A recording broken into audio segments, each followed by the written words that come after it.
Bonjour à tous, je suis très honorée de votre présence. Je suis Claire Costet et ma thèse porte sur les chapelles castrales insérées dans les enceintes des châteaux. J'ai donc fait un état des lieux sur l'Île-de-France et ses marges au XIe-XIIIe siècle. Je déborde même ce thème pour aborder aussi tous les sanctuaires mineurs qui sont dans ou à l'intérieur, qui sont dans et à l'extérieur de certaines enceintes de châteaux. L'objectif principal a été de déceler quelles étaient les intentions à la fondation de ces sanctuaires, ces chapelles castrales, et à définir leurs différents rôles dans la société médiévale. La chapelle castrale est-elle l'élément indispensable du château? Eh bien, la réponse est à la fois oui et non. Oui, quand c'est une chapelle domestique, mais non quand il s'agit d'un édifice majeur situé en position indépendante dans le château. Et sur les 215 sites, châteaux que j'ai recensés, il y a 15 châteaux qui répondent à ce critère d'une grande chapelle castrale. Je vais aborder 3 points. L'ère géographique de mon étude, la constitution du corpus et la dissémination des sanctuaires dans les sites castraux. Alors ici, vous voyez, je fais référence à l'Île-de-France telle qu'on la connaît depuis les limites administratives de 1976. Peut-on parler d'une Île-de-France au Moyen-Âge? Le thème est très controversé, a même fait l'objet d'une thèse de Judith Forstel sur l'image de Paris et de l'Île-de-France. Et donc, je ne vais pas définir ici une Île-de-France qui est très complexe à comprendre. Et par contre, ce que l'on peut dire, comme dit l'historien Claude Gauvard, ce qui fait l'unité de l'Île-de-France, c'est la présence de la Seine et de ses influents, parce qu'elle ne correspond ni à une région naturelle, ni à une entité historique. Et comme j'avais étudié un exemple antérieur, qui était celui de la chapelle castrale de Dreux, et que, comme vous le voyez, Dreux ne fait pas partie de ce qu'on appelle aujourd'hui l'Île-de-France, j'ai conçu donc des marges, et du coup, 3 autres exemples sont venus s'insérer dans mon corpus, à savoir les exemples de Beaumont-sur-Oise, les exemples de Clermont, de Ouchy-le-Château et de Château-Thierry.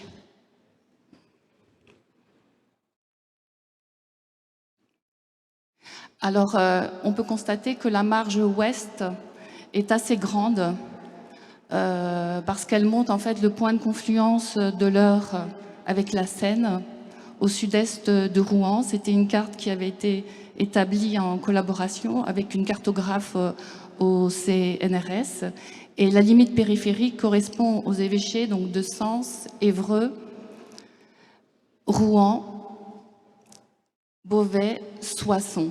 Mais j'aurais pu trouver une limite plus restreinte qui a été élaborée par Jean Jacquard et qui pourrait être Sens, Chartres et Beauvais. Parce qu'il y a un exemple normand qui est Château-Gaillard. On m'avait fait la remarque qu'il y avait une chapelle castrale, je ne l'avais pas vue. Et donc, j'ai décidé d'évincer cet exemple normand, sachant qu'il ne rentrait pas, c'était compliqué de l'insérer dans mon corpus. Je vais maintenant vous présenter mon corpus. Je vais parler des châteaux, puis ensuite des chapelles. J'ai défini 3 espaces. Le domaine royal, avec des résidences anciennes que sont Poissy et Paris, puisqu'elles datent de l'époque mérovingienne. Des résidences récentes du XIIe siècle, qui sont Fontainebleau, Saint-Germain-en-Laye et Vincennes. Et donc, il y a le groupe des châteaux royaux en rouge, il y a la partie occidentale de la Champagne en bleu, et ensuite, en jaune, il y a tous les sites restants. Alors, pour revenir au domaine royal, il y a 2 exemples supplémentaires. Ce sont des châteaux indépendants. Il s'agit de Dreux et de Montfort, mais qui sont dans la mouvance royale. Et tous les châteaux qui sont en jaune, c'est le groupe de châteaux que j'ai appelé les acquisitions territoriales et royales, parce qu'il faut savoir que Mantes sera acquis par le roi de France en 1077, puisque le comte du Vexin, qui a fondé une chapelle castrale dans son château, décide de rentrer dans les ordres monastiques. Il n'a pas d'héritier et le roi en profite pour annexer le territoire. Concernant les exemples de Beaumont et de Clermont, ce sont des comtés qui se sont formés au XIe siècle, des comtés qui sont également indépendants, mais comme au XIIIe siècle, la lignée directe des mâles va s'éteindre, le roi va racheter aux ayants droit ces châteaux. L'usage, quant à lui, rentrera plus tard dans le domaine royal, au XIVe siècle. Et en fait, les rois de France qui voulaient acquérir la Champagne déjà depuis Robert II, ils n'ont pas pu le faire et donc ils le font au XIIIe siècle quand Philippe IV le Bel va se marier avec l'héritière de Champagne. Donc il faut comprendre qu'à terme, tous ces sites seront des sites royaux et l'objectif de la thèse était de s'intéresser aux chapelles au moment où elles sont fondées, c'est-à-dire au moment où on a cette répartition arbitraire que j'ai trouvée, mais qui permet une facilité de lecture. Alors les chapelles, quelles sont-elles? Ce sont majoritairement des collégiales séculières. On en compte 12 et on compte 4 chapelles. Donc ça fait donc 16 chapelles en tout pour 15 sites, parce qu'avec l'exemple de Paris, on a la chapelle Saint-Nicolas qui va être effacée avec la construction de la Sainte-Chapelle. Donc en tout, il y a 12 collégiales séculières. Donc on constate que pour l'Île-de-France et ses marges, c'est la collégiale séculière qui est presque la règle. Alors qu'est-ce qu'une collégiale séculière? En fait, c'est une collégiale dirigée par un groupe de clercs qui s'appelle des chanoines, parce qu'ils sont régis par des canonesses, des lois canons, et canonesses a donné chanoines. Et ce sont des églises privées. Toutes ces chapelles castrales, tous ces collégiales sont des églises privées. Et l'Église va tenter de les récupérer dans son giron, puisqu'elles échappent, ou presque, à la domination des évêques. Et donc, ces églises vont être régularisées, c'est-à-dire qu'on va changer leur statut afin qu'elles deviennent des prieurés et qu'elles soient dépendantes d'une abbaye ou d'un autre prieuré. Mais certaines échapperont à la réforme, d'autres pas, et à terme, il n'y aura que 4 églises qui seront réformées. Donc la majorité reste des églises séculières, c'est-à-dire que c'est le patron ou le fondateur de l'édifice qui nomme le personnel religieux, et c'est le problème qui a été posé pour l'Église, c'est-à-dire que l'investiture est laïque. Et l'investiture ne se fait pas par les religieux eux-mêmes. Alors ensuite, j'ai voulu aborder sur 3 sites, Paris, Dreux et Provins, la dissémination des sanctuaires mineurs à côté de la grande chapelle majeure. Donc, à côté de la Sainte-Chapelle, il y a l'oratoire du roi. Il y a la chapelle Saint-Michel qui était au départ en dehors de l'enceinte du palais de la Cité de Paris, puis ensuite qui se trouve incorporée au XIVe siècle dans l'enceinte du palais. Il y a des édifices qui sont à proximité immédiate du palais, comme la chapelle Saint-Barthélemy ou le couvent de Saint-Éloi. Voici l'exemple de Dreux. Donc je sais que c'est pas facile de lire un plan archéologique parce que ça suppose quand même des heures du temps pour lire le plan. On voit la collégiale Saint-Étienne-de-Dreux au milieu, il y a la chapelle domestique Saint-Nicolas, il y a une chapelle Notre-Dame de Danemark dans la deuxième enceinte, il y a la chapelle des chanoines qui habitent au pied du château, qui est Saint-Vincent. Et le cas de figure où on a un nombre de sanctuaires maximum, c'est l'exemple de Provins. Donc là, j'ai mis des couleurs différentes pour distinguer en jaune celles qui sont les édifices religieux qui sont du XIe siècle. Ensuite, en bleu, ceux qui sont du XIIe et en rouge, ceux qui sont du XIIIe siècle.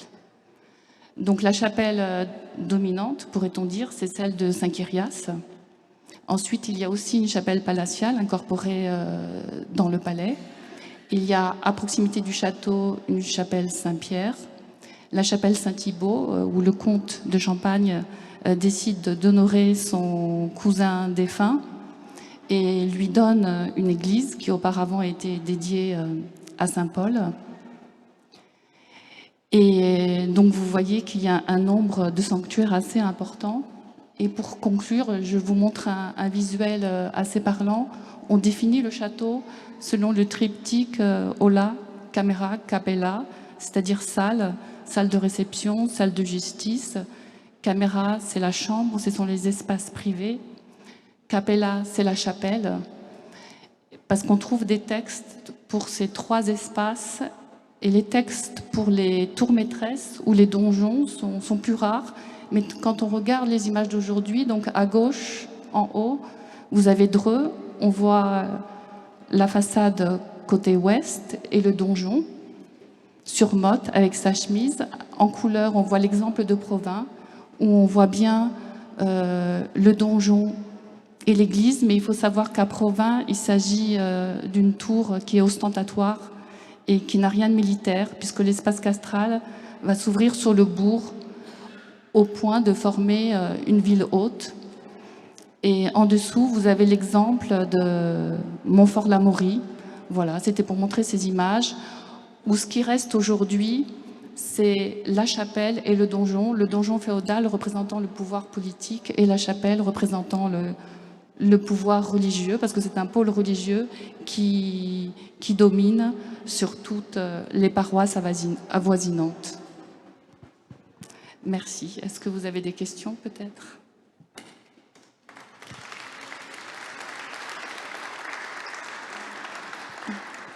Merci beaucoup, Claire Costet. Donc, effectivement, est-ce que certains parmi vous souhaitent poser des questions ? N'hésitez pas à lever la main. Pas encore. Je voudrais revenir peut-être sur votre corpus. Vous avez évoqué 215 sites. Oui, donc j'ai fait un recensement de tous les châteaux. D'autres l'ont fait avant moi. Et 215 sites pour donc cette Île-de-France et ses marges. Et sachant qu'il n'y a que 15 sites qui correspondent aux critères de la présence d'une église majeure, ça veut dire qu'il n'y a que 7% de cas où on a ce type d'édifice, sachant que ce chiffre est en deçà de la réalité, parce que forcément j'ai fait des omissions et j'en connais quelques-unes. Et sur ces 215 sites, tous ne sont pas conservés aujourd'hui ? Non, ce sont à l'état de ruines. Je n'ai pas vérifié les sources pour ces sites, mais en fait j'ai consulté les atlas qui recensent les châteaux médiévaux, les ruines. Mais oui, il y a un minimum, j'ose dire, ça c'est sûr, de 215 sites. Très bien. Donc, je voulais aussi vous questionner sur les usages de ces chapelles. Est-ce que vous pouvez peut-être préciser un petit peu ce qui les distingue d'édifices qui ne sont pas donc, dans les châteaux en termes d'usage ? Alors, on constate pour l'Île-de-France et ses marges que ces chapelles sont situées dans des centres de gouvernement qui représentent un pôle religieux fondamental et que tout le personnel est en fait au service des intérêts du seigneur, du comte, du prince ou du roi. Eux-mêmes, les chanoines bénéficient d'intérêts puisqu'ils ont, par exemple, sur les marchés, ils ont des droits de foire dont ils retirent 50% des bénéfices. mais ils sont au service de la politique seigneuriale, comtale et royale. Et donc c'est un vivier d'agents qui peut être multitâche. Et toute la difficulté, c'était, on a du mal à déterminer quelles sont ces tâches, parce qu'en fait, elles ne sont pas écrites et on ne les connaît pas, donc on les suppose. Ou en enquêtant, on peut tenter de définir quelques rôles. Et là aussi, est-ce que vous pouvez nous dire quelques mots de vos sources? Donc, on a vu que vous vous faisiez appel à l'archéologie pour ce qui était du bâti, mais justement sur le rôle de ces chanoines ou du personnel qui était dans ces églises, comment est-ce qu'on peut en savoir plus Eh ben justement, on a très très peu de sources. Donc, on a quelques cas qui ont été déjà étudiés, comme Claudine Billot, qui a étudié les chanoines de la Sainte-Chapelle de Paris. Mais par exemple, elle n'a des sources que pour le XIVe siècle, pour savoir quel était le profil de ces clercs. Et donc, concernant la Sainte-Chapelle, au XIVe siècle, il y a 3 profils majeurs qui ressortent. Ce sont les chanoines, sont des théologiens, des juristes et des médecins. Mais après, pour les autres chapelles, en fait, on ne sait pas. Il faudrait faire une étude, comme on dit, prosographique approfondie, mais c'est toute la difficulté. Voilà. Merci. Est-ce que vous souhaitez poser des questions à Claire Costet?